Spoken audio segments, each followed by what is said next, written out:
GMOs, genetically modified organisms, are foods that have been injected with various chemicals, causing them to grow larger, develop resistance to certain plant diseases, produce a longer shelf life overall, and even make more efficient use of the farmland that they're grown on. They do have a few benefits, but what are the costs that they come at?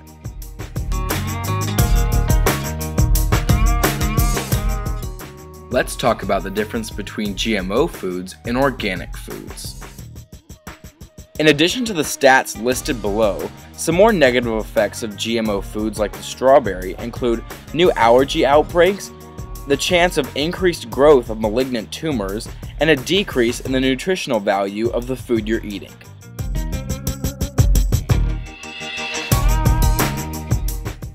As you can see, the organic strawberry is much healthier in comparison to the GMO one.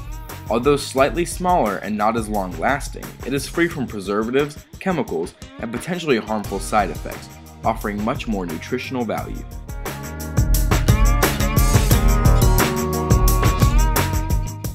Let's take a trip into Publix to look at two types of corn tortilla chips, one made with organic corn and the other with GMO.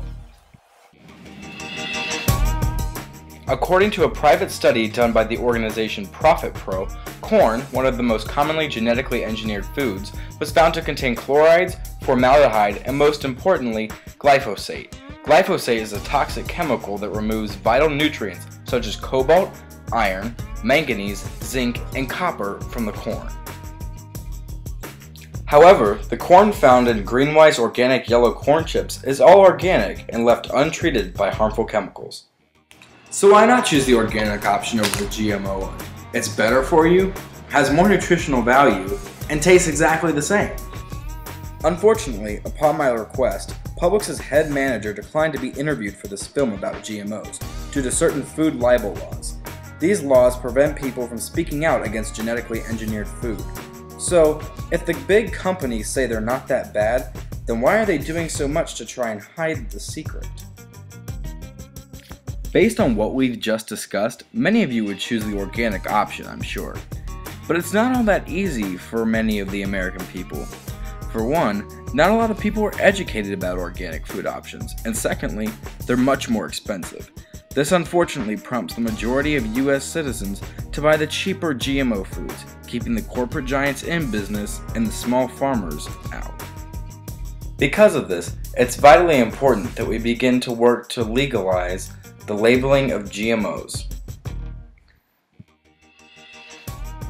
This document, found on Greenpeace.org, was part of an article describing how soybean giant Monsanto has legalized GMO labeling in the UK, but not in the US. The article then goes on to say that Californians are beginning to wise up and demand new GMO labeling laws.